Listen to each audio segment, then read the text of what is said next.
Dan jangan lupa untuk subscribe YouTube channel Metro TV News dan juga nyalakan notifikasinya.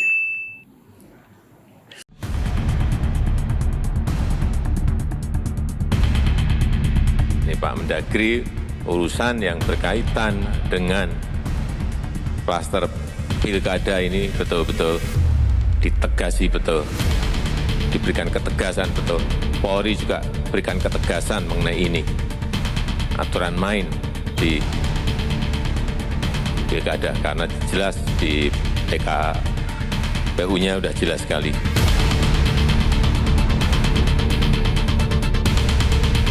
Saya kira ini harus bersama-sama Kepolisian Republik Indonesia dengan Bawaslu dan KPU dan lembaga lain untuk bisa melakukan upaya penegakan hukum manakala memang upaya pencegahan yang sudah kami lakukan masih juga dilanggar.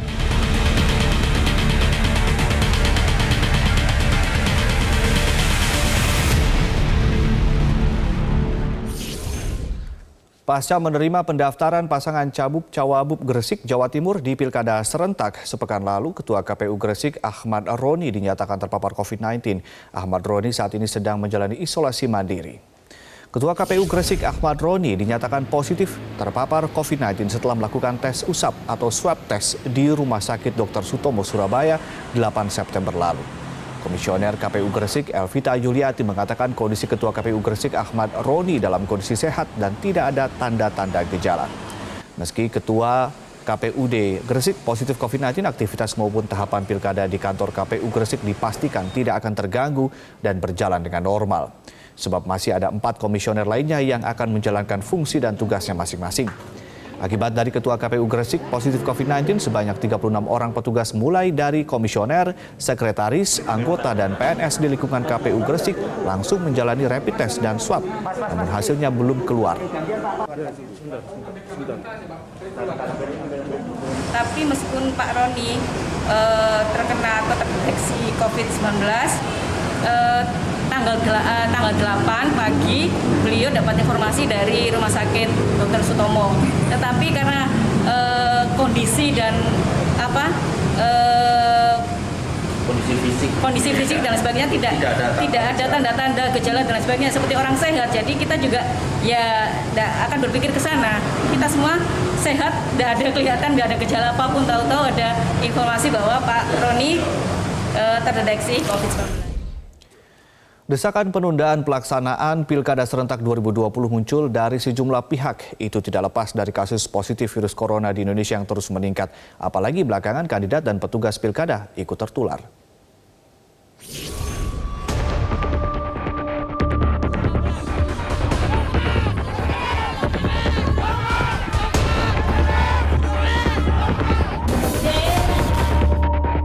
Kekhawatiran Pilkada Serentak 2020 memicu laju peningkatan corona ternyata terbukti.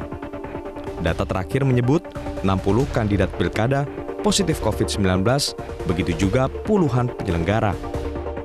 Teranyar, Komisioner KPU RI Evi Novida Ginting positif corona dan ia kini tengah menjalani isolasi mandiri di rumah. Tak hanya itu, kondisi diperparah dengan ramai-ramai 243 bakal pasangan calon melanggar protokol corona saat pendaftaran.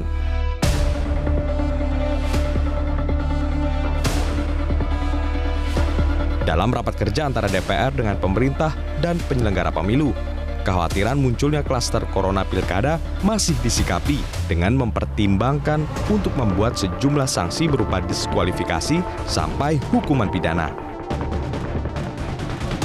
COVID ini tidak diatur hanya oleh KPU, tapi juga diatur oleh undang-undang lain, regulasi lain. Ada peraturan Menteri Kesehatan yang disampaikan oleh Ketua Bawaslu, ada undang-undang kesehatan, ada undang-undang karantina kesehatan, ada undang-undang tentang wabah penyakit penular. Itu ada ancaman-ancaman hukuman semua yang bisa ditegakkan oleh Polri. Nah, sehingga saya paham dari Bawaslu ada juga yang sudah melaporkan paslon tertentu ke Polri. Nah, ini mungkin perlu di-follow up. Namun, DPR sendiri belum mempertimbangkan untuk menunda kembali pilkada tahun ini.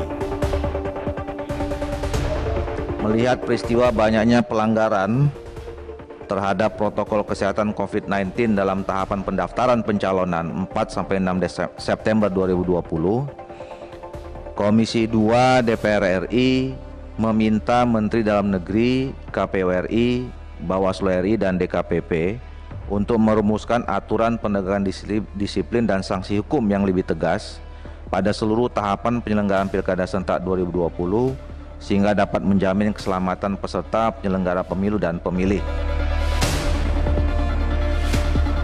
Ketentuan pada Perpu yang kini sudah menjadi Undang-Undang Pilkada sebetulnya memungkinkan untuk pilkada ditunda lagi. Namun tergantung seberapa besar tahapan KPU terganggu akibat lonjakan kasus corona. Pilkada 2020 juga sudah ditunda sekali selama 3 bulan dari 23 September 2020 menjadi 9 Desember 2020. Lalu, dengan tahapan pilkada kali ini yang masih panjang hingga 3 bulan ke depan, mungkinkah pilkada serentak ditunda lagi? Tim Liputan Metro TV.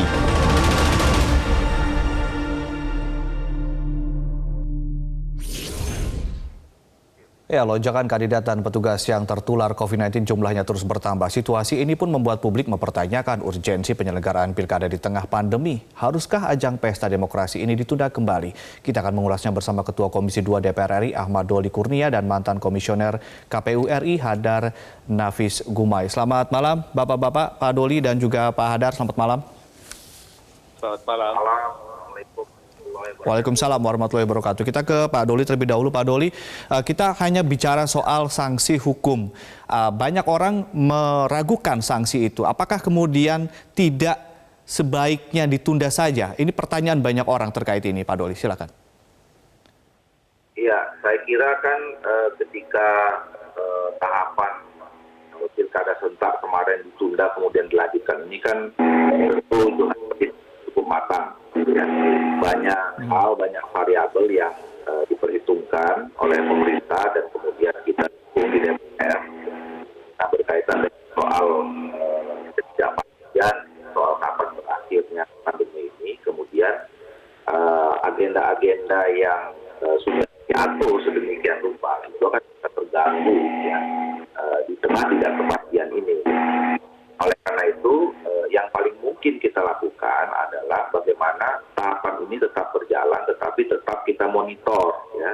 Kita tahu, kemudian kita cermati, dan kita antisipasi hal-hal yang atau ekses-ekses yang tidak baik buat pelaksanaan pilkada serentak ini, terutama berkaitan dengan penegakan protokol COVID-19. Jadi, sebenarnya seperti tadi disampaikan ya oleh sahabat tadi itu, saya nggak lihat. Memang kami juga membahas kemarin ya, berkaitan dengan soal pandemi COVID-19 ini kan memang ini menjadi masalah kita semua. Ya. Dan saya kira problem ini bukan hanya di problem masalah pilkada saja gitu, di aspek yang lain juga terjadi. Artinya nggak ada pilkada pun sebetulnya banyak juga masalah-masalah yang berkaitan dengan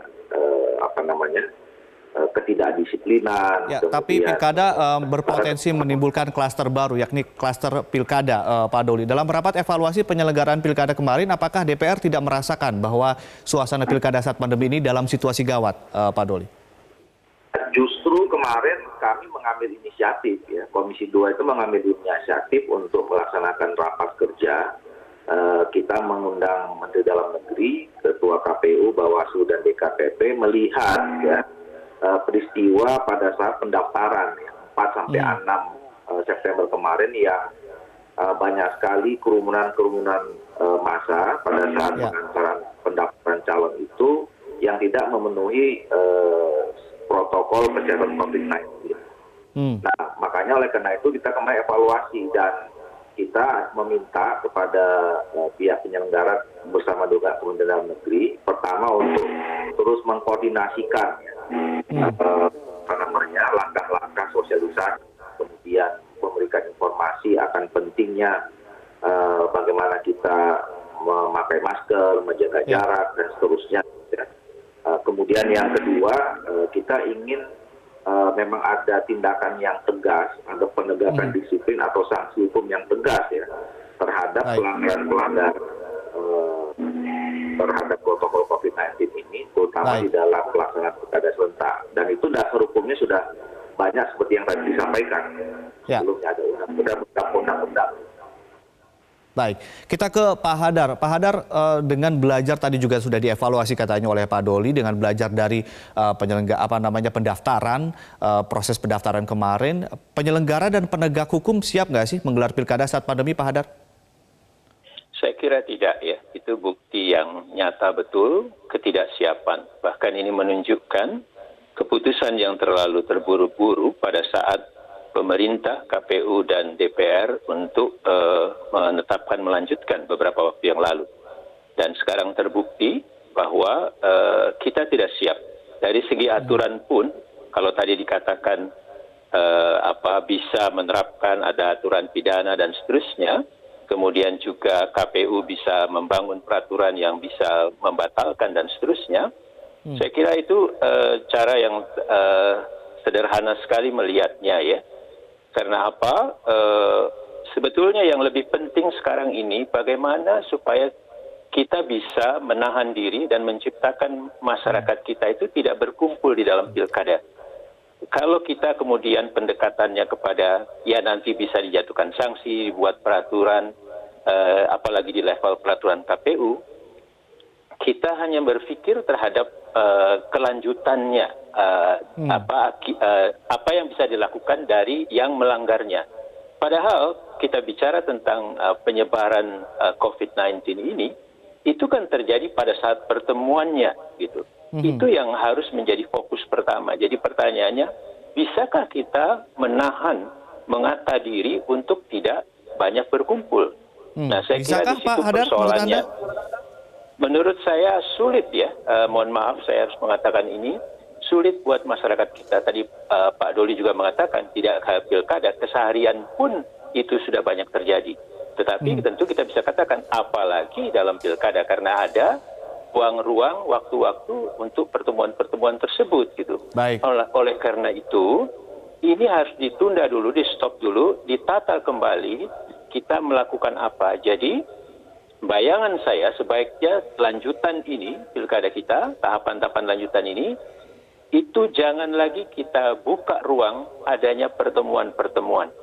Jadi misalnya kalau nanti penetapan pasangan calon, kalau nanti kampanye, itu tidak usah dilakukan dengan pertemuan langsung.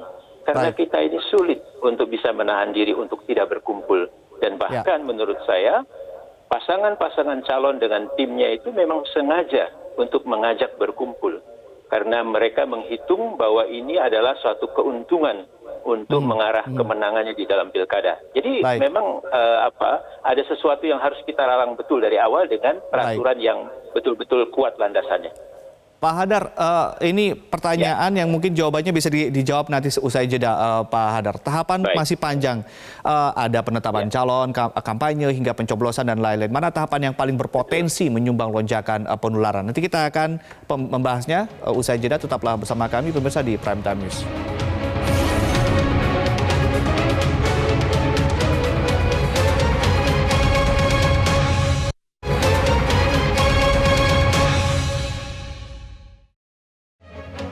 Anda kembali bersama kami di Prime Time News. Kita langsung saja kembali ke Pak Hadar. Pak Hadar, mana tahapan yang paling berpotensi menyumbang lonjakan penularan COVID-19?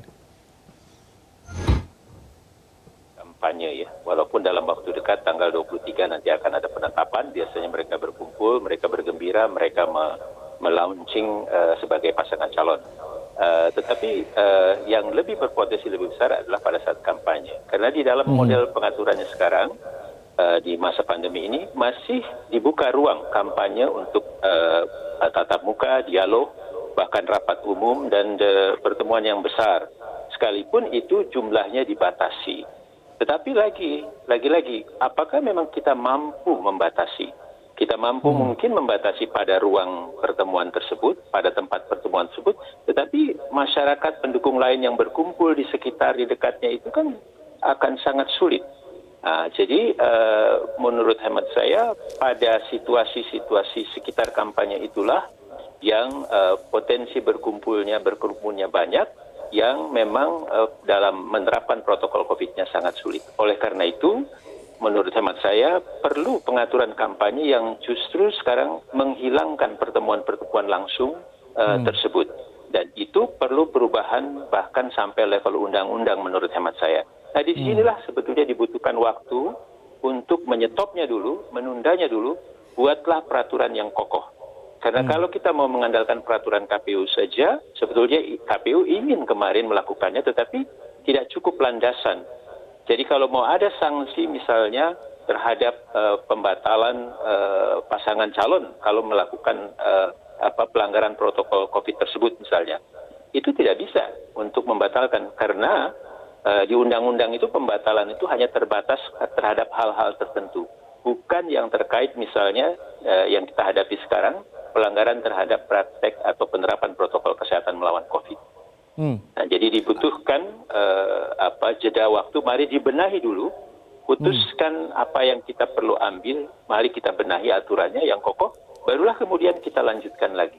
Kalau enggak, artinya sudah urgenkah pilkada kali ini ditunda, Pak Hadar? Apakah secara regulasi dimungkinkan? Menurut saya sangat urgent. Lagi-lagi pertanyaannya adalah kita ini sebetulnya di dalam pilkada sekarang ini apa yang kita mau bicara? Oke, banyak penjelasannya. Tetapi betul nggak kita mau melindungi masyarakat kita? Kita nggak usah bicara tentang penyelenggara pemilunya ada berapa yang terpapar, calon ada berapa yang terpapar. Mari kita bicara masyarakat luasnya, kan itu banyak sekali. Hari ini saja di atas 3.343. Minggu lalu itu rata-rata per harinya 3.343 itu rata-rata minggu lalu. Hari ini 3.737, di mana laju pertambahan positif ini semua di atas 10%. Yang hari ini itu 13,18%. Minggu lalu itu rata-rata setiap hari 18% lebih. Pak Hadar. Yang normal, yang baik itu mestinya sekitar 5% saja. Jadi ini situasi sudah sangat gawat. Jadi baiknya kita atur lagi model seperti apa pilkada kita depan. Dan itu membutuhkan perubahan peraturan. Nah, di dalam jeda waktu inilah tata peraturan-peraturan tersebut menurut hemat saya. Ya, sebelum nanti ke Pak Doli, saya ada satu pertanyaan lagi untuk Pak Hadar. Pak Hadar, Anda mengerti betul soal siklus pilkada, soal pemilu begitu ya. Ketika bicara ditunda, kira-kira kapan waktu yang tepat sambil kita memperbaharui atau memperbaiki peraturan-peraturan terkait dengan berkerumunnya orang dan segala macam? Baik, menurut hemat saya sebetulnya tidak perlu terlalu lama. Kita semua sudah punya pemahaman. Kita tidak tahu persis kapan pandemi ini akan selesai. Tetapi kita butuh waktu betul untuk mempersiapkan kalau ini kita jalankan terus, kita dalam kondisi penyelenggaraan yang siap. Yang artinya kita betul-betul akan melindungi keselamatan dan kesehatan warga. Nah, menurut saya 2-3 bulan penundaan untuk merapihkan dulu, itu sudah cukup.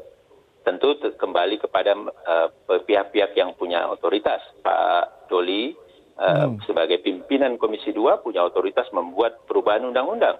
Presiden punya otoritas membuat perpu. Kita lihat, nggak cukup waktu katanya. Aduh, kemarin saja ada undang-undang tentang MK yang dirubah dalam waktu 1 minggu. Undang-undang KPK yang begitu cepat dan seterusnya. Gitu. Jadi tinggal menurut hemat saya, seberapa besar sih sebetulnya kita ingin betul melindungi kesehatan warga masyarakat kita. Itu yang perlu kita dengar atau ditunjukkan oleh pada pihak-pihak yang punya otoritas ini. Ya. Kita ke Pak Doli. Pak Doli tadi ada mengatakan bahwa memang saat ini pemerintah dan juga DPR fokus kepada sanksi begitu ya. Seberapa jauh pembahasan sanksi ini, sudah seberapa detailkah sanksi-sanksi ini dan peraturan-peraturan ini? Ya, saya kembali ingin underline pernyataan yang tadi juga disampaikan oleh Pak Hadar bahwa kita tidak bisa memastikan sampai kapan pandemi ini bisa berakhir. Nah, oleh karena itu, ya sebagai manusia yang harus tetap menjalankan kehidupan ini, kita memang harus menjalankannya, tidak menunggu sampai kapan kita terus menunggu dalam situasi yang tidak pasti. Nah, oleh karena itu yang pertama. Yang kedua, dari segi regulasi sebetulnya sudah banyak cukup yang menjadi landasan bagaimana kita bisa menjalankan semua aspek kehidupan termasuk dengan pilkada ini. Nah, memang problemnya adalah soal komitmen saja. Ya, kalau bicara hukum bicara tentang law enforcement. bagaimana kita semua ini konsisten dan komited terhadap peraturan-peraturan yang sudah kita laksanakan. Gitu. Baik. Nah, makanya kemarin pada saat di tanggal 4-6 itu kita melihat banyak dari pelanggaran, maka kemudian kita harus cepat-cepat mengambil langkah-langkah antisipasi terhadap tahapan berikutnya. Karena begini, saya ambil contoh misalnya, kemarin pada saat kita berdebat melanjutkan tahapan ini, itu ada tahapan yang dikhawatirkan juga akan menimbulkan kluster baru. Misalnya, karena waktu itu juga ada interaksi, ada banyak orang dengan penyelenggara dan masyarakat calon pemilih, ya. Itu masa pemutakhiran data atau coklit. Tapi alhamdulillah itu bisa berjalan, bisa terkendali, ya. Mungkin ada 1-2 lah, ya, ada kasus beberapa yang terpapar, tapi tidak ada yang sampai fatal dan segala macam. Nah, makanya kemarin begitu kita lihat tanggal 46 itu, wah ini mungkin kemarin kita menganggapnya bisa melewati tahap proses itu dengan terkendali. Kemudian jor-joran di 4-6. Kan kita sekali lagi ke depan ada tahapan yang saya kira 2 tadi, ya. Yang pertama pendaftaran atau penetapan calon yang biasanya kita mengajak atau berpotensi mengganggu banyak orang. Yang kedua kampanye. Dan sekarang kita berkomitmen kemarin dengan penyelenggara dan dalam negeri, kita akan terus ini, ya, mengembangkan bagaimana ada rapat koordinasi sampai ke tingkat kecamatan yang inisiasi oleh Kementerian Dalam Negeri dan kepala-kepala daerah bersama daerah untuk terus-menerus mensosialisasikan. Karena juga ada faktor mungkin bisa saja informasi yang kurang lengkap terhadap bagaimana menghadapi pandemi ini nggak sampai gitu, ya, kepada masyarakat. Pak Doli. Kemudian terjadilah gitu. Ya. Pak Doli, sebagai penutup saja, artinya tidak ada dan tidak akan ada inisiatif dari DPR untuk menunda pilkada serentak ini. Singkat saja, Pak. Sejauh ini kita masih on schedule, ya. Kita melihat perjalanan tahapan-tahapan dari pelaksanaan pilkada ini masih terkendali, ya. Dan kita akan monitor terus. Kita tidak tahu apa yang terjadi dalam 1 hari ke depan, 2 hari ke depan, seminggu, 2 minggu yang akan datang. Tetapi sejauh ini tahapan itu kita lihat berjalan dengan sebagaimana mestinya, walaupun ada hal-hal yang perlu kita antisipasi ke depan dalam rangka tadi konteksnya agenda ini. Jadi gini, saya menilai ada 3 sukses, ya, di dalam pelaksanaan pilkada serentak 9 Desember 2020. Yang pertama itu adalah sukses seluruh tahapannya berjalan dengan baik sampai nanti ditetapkannya calon kepala daerah. Yang kedua adalah tingkat partisipasi pemilihnya itu tinggi, ya. Dan kalau kita lihat dari antusiasme yang kemarin, ya, kita punya peluang juga nanti pada 9 Desember tingkat partisipasi pemilih itu juga akan cukup baik. Dan yang ketiga adalah yang ketiga yang tidak kalah pentingnya adalah semua yang terlibat ini selamat dan sehat. Gitu, ya. Baik penyelenggara, pasangan calon, dan kemudian pemilihnya itu masyarakat semuanya tetap selamat dan sehat. Ini indikatornya. Ya, baik. Terima kasih Pak Ahmad Doli Kurnia, Ketua Komisi 2 DPR RI, dan juga sudah bergabung juga Hadar Nafis Gumai di Prime Time News kali ini.